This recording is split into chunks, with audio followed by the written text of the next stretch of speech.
Imagine being isolated in a room with no clue on how you got there or why. We're given no instructions and almost no supplies, and yet there is a ticking timer to indicate we should probably get moving. We need to put whatever scraps of clues we have together and be extra resourceful to survive this film called Open Up. Let's go. We open up on a strange man loading a case into the back of a white van. As he gets into the front seat, the camera pans over to a missing persons sign, almost like an ominous warning. We see him driving down the road while snacking on some Swedish fish. He bites the head off and then wastefully throws a tail half out the window. Kind of a strange habit, but alright. He eventually arrives at his destination, a warehouse on the outskirts of town. He goes to the back to grab some rope, picks up a plastic bag full of cell phones, and eventually opens up a case with a handgun inside. 3 red flags right there. As an outside viewer, this all looks very shady, but maybe there is a reasonable explanation for this that does not involve kidnapping, torture, or murder. But I don't think so. Let us have a look. We see a woman sleeping on the floor of a room. As we will soon find out, this is Nell. She's woken up by a fluorescent light coming on and sits up to look around. From what we can see, it is a small area with no furniture. It has 3 walls made of concrete and a 4th made of drywall with a number 9 painted on it. There is an inactive clock on the wall and a locked metal door on the other. There's also a speaker above the door and a barricaded mail slot on the door. Now Nell, despite her pretty desperate situation, notices a small bug on its back and decides to help it, showing that she seems to be a well-wishing and empathetic person. Now she stands up and walks over to the door to inspect it. She bangs on the door and calls out but gets no response. She is then startled by a sudden beep noise and turns to find the digital clock is now active and counting up from 0. Let's break this down. We have woken up in an unfamiliar place and the room is sealed. So we have likely been kidnapped. Whoever did this doesn't want us dead. At least, not yet. But they must want something. So similar to the strategies given for the movie 200 Degrees, once we are awake, we should not announce that fact to any kidnappers. They are likely close by and watching us through either cameras or windows, waiting for us to wake up so that they can start getting whatever it is they want. Notice that the clock only started after Nell knocked on the door and called out. This tells us that the kidnappers were likely informed of her alertness because she got their attention. Had she kept quiet, she may have had more time to inspect the room before they noticed. We should also know that making noise doesn't do much good in this situation. If the kidnappers were concerned with any noise we would make, they probably would have gagged us and restrained us. Since they didn't, it means help is probably not going to hear us before they do. Some potential good news here is that the clock is counting up instead of down. A timer going down would likely indicate something happening when it runs out, something probably bad for us. But a timer counting up is usually there to measure how long something takes. With the main visible exit sealed and our time being measured, I would see this as a test of how quickly we could escape. Now, I don't know why they would kidnap us for that, but we should put any and all escape room experiences we have for a way out. Now Nell notices a coil of red rope in the corner, the same rope we saw the man with before. She goes to examine it and finds a cell phone underneath. The same cell phone we saw the man had before. So, at least to us, we know that he is likely the one responsible for setting all of this up. Nell seems happy to find it. She immediately dials 911, holding the phone high up to make sure it has a signal, but then sits down in disappointment after realizing that the phone has no SIM card installed. In North America, every cell phone is required to be able to contact emergency services even without a plan or SIM card. So you should always try to call for help regardless. However, not every other country in this world has the same regulations, so either Nell is using a phone from one of those places, or this is just a movie error. Whatever it is, for our current situation, it means calling for help is not an option. Once we realize that we can't call with the phone, we should still look through it. The kidnappers must left it here for a reason, either as a tool to escape or maybe to put some information in it. We should examine every app and file and even take the phone apart to look for anything useful within the case. She doesn't do that though. She instead pockets the phone and explores the room. As she lays out the rope to see how much is there, she notices some stains on the ground in the corner. Looking above them, she sees a skylight with a crank handle. Now, I know most people don't look up often, but you would think she would notice a window sooner. Now it's a bit too high to reach of course, but maybe we can use something to get to it. Something like pieces from the drywall. If we haven't torn it down yet, this is the right timing, my friends. I would break off big enough pieces to be stood on, stack them together and see if I could manage to reach the window that way. Nell, however, just tries to jump for it, but doesn't come anywhere close to it. Pretty obvious, but can't blame her for trying. Frustrated, she starts shouting when suddenly the lights go green. She sits down in shock and asks if anyone is there, but only gets silence in return. As of now, it's been 8 minutes and 20 seconds that have passed. Alright, the fact that the lights have changed the color in response to our voice and changed back when we were quiet, it's pretty sure that someone is either listening or watching, or both. But at least one of both must be the case. Now she eventually goes through the phone to search for clues. She decides to look at herself using the selfie cam, which is actually a pretty smart idea. Imagine being the solution to the riddle yourself. And sure enough, the same styled number 9 is on her shirt just like it is on the drywall. She then starts looking through her photos and finds that almost all the pictures are of the ocean. All but the last, which is of a woman apparently named Dawn. Based on our character's reaction, it's obvious that she knows that person and seems to have somewhat of a close relationship to her. Nell looks at the skylight and wants to go for the crank again. This time though, she tries throwing her shoe at it, which makes 0 sense. She could have used the rope she found and tied her shoe to it and then used it as a grappling hook to pull the lever into the direction that opens it. Now she quickly gives up on that though and throws her phone angrily at the wall. Understandable, but probably not a good idea. Luckily, it didn't break, but even better, it got stuck in the drywall, finally catching her attention and inspiring her to start digging. What started out pretty good ends the moment she finds concrete behind it. However, we shouldn't stop tearing the wall down just because there is concrete behind a single spot. Who knows what's behind that other point? If it's just a concrete wall, then why have a drywall to begin with, right? Finally, as the timer stops at 15 minutes, the lights go out. Triggered by the clock, the locks on the door have now retracted as well. She cautiously slides it open, but there is just another brick wall. Now around the same time, the clock resets to 45 minutes and is now counting down instead of up. This clearly upsets her as she starts shouting at her kidnappers, causing the lights to go green again. However, this time she hears someone shout back, causing her to notice a small vent on the wall where the noise came from. Now Nell approaches the vent and calls back, eventually getting a response from a man speaking calmly, albeit a bit cryptically. She has a hard time speaking with him as he keeps changing the topic or making strange comments. Eventually, she learns that his name is Travis. He says that they put them here, but he doesn't know who they are, which is not a big help if you haven't noticed. Thinking he might be a victim too, Nell starts describing her room to compare it to his, and it's almost identical. Except he guesses a number 6 on her wall, but she claims it's a 9. Of course, these two numbers look the same when inverted, so maybe they are the same numbers, just viewed from a different angle, indicating that their rooms could be, indeed, identical. All things considered, we should be cautious here. We may have discovered another kidnap victim, or it could be one of the kidnappers themselves toying with us. However, right now, he is the only other voice we have, and the door was clearly moved so we can talk to him, meaning this must be part of this whole charade or whatever this is. We should trust him for now, without of course being stupid about it.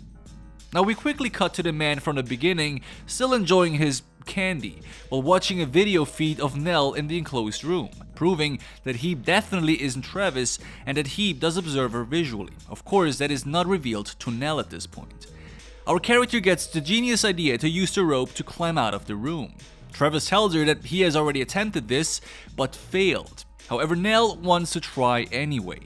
After a few attempts, she is able to get the rope around the tip of the crank and starts climbing up. But just as she gets to the top, she spots a small black device near the edge of the window. It's beeping with a blinking blue light. Then, the crank snaps and she crashes into the floor, almost getting knocked out.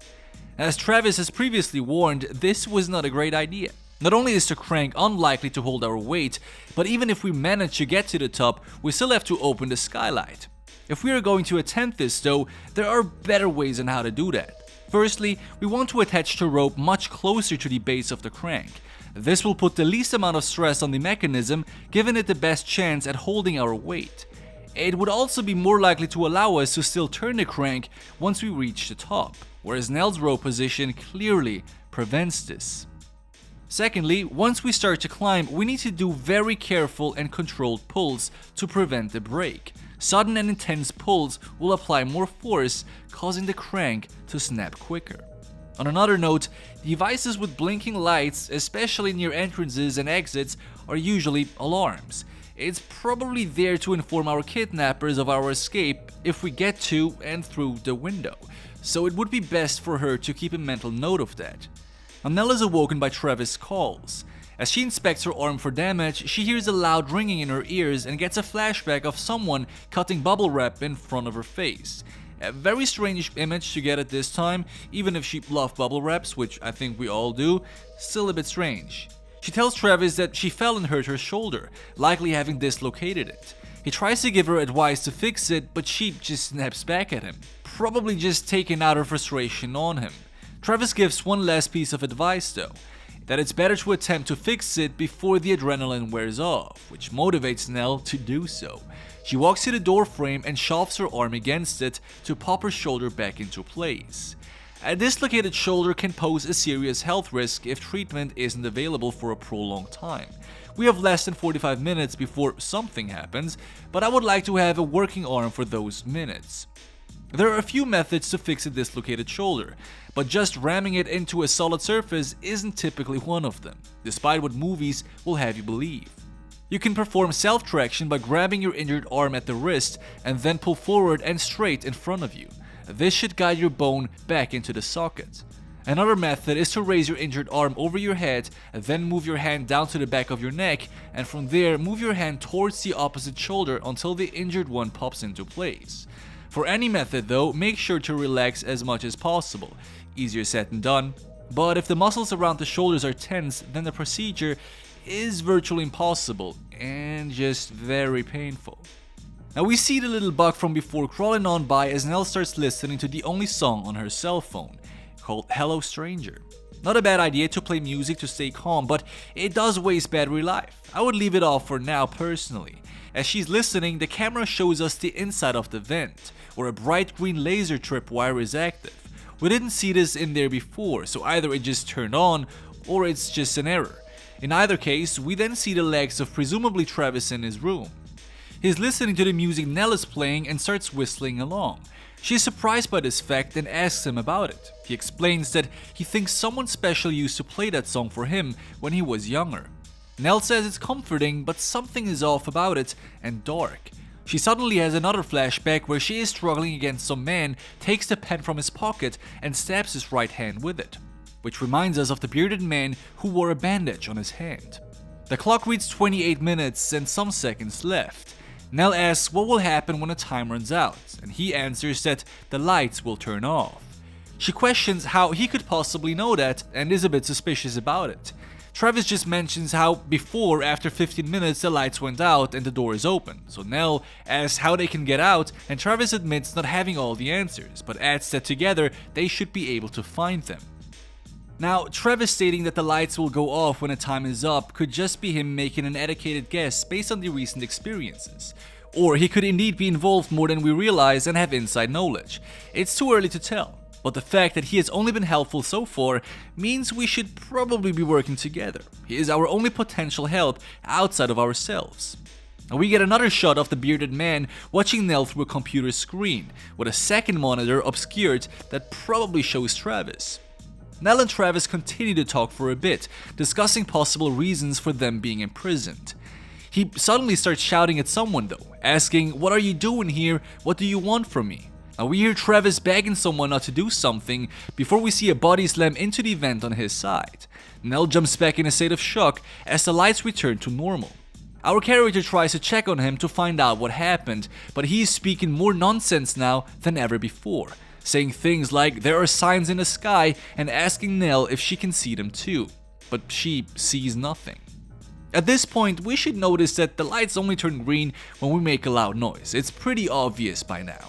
This could be a warning from the kidnappers to be quiet, or it could mean something else entirely. Whatever the reason, we know it is noise related and should keep this in mind.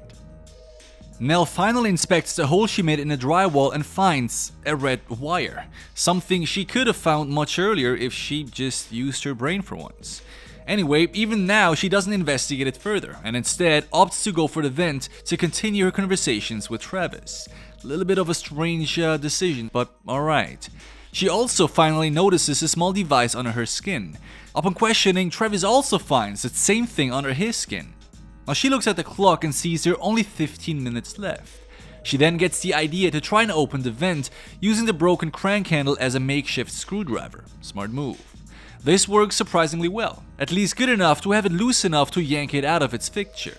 She tells Travis to do the same so that they can join each other. This is a pretty good idea, as we could potentially help each other to reach the window above. And if that fails, we still have someone we can work together with in other ways to face other potential threats and problems, like being imprisoned. So all in all, not a bad plan. It just would have been nicer to tell Travis the moment we attempted to open our side, instead of waiting until we were finished. There's no reason to do this one at a time. While waiting for Travis to remove his grate, Nell decides to investigate the red wire in the drywall, something she should have done a long time ago. Now she pulls it through the wall and follows it to a tiny camera, the same camera that the bearded man has been using to watch her. She shows it to Travis before breaking it. Now Travis can't get all of his screws off, so Nell decides to go through the vent to help, but she can't quite fit. To get through, she decides to intentionally dislocate her shoulder. Courageous, but comparing the pain from before caused by a dislocated shoulder that had her in agony, I doubt she would be able to do this stunt, while also crawling through an incredibly narrow space while dragging her dislocated shoulder through it.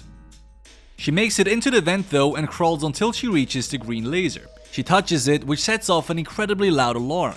She rushes out of the vent, accidentally hits her arm and curls up in pain.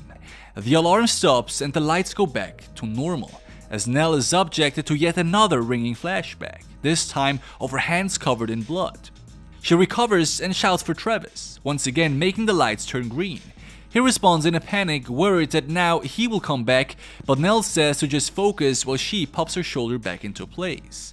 This time, however, she notices a black streak where she pressed her arm, and discovers she cut open the area where the device is under her skin.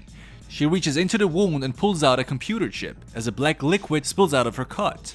This is concerning for sure, but it's probably a good thing we got this thing out. I doubt we should have something in our skin that either leaks oil or makes our blood a different color. Now she's snapped back to reality by Travis, saying that he has 2 bolts left to go. She looks at the clock and they have only 1.5 minutes left. With such little time remaining, Nell wants him to just rip off the grate.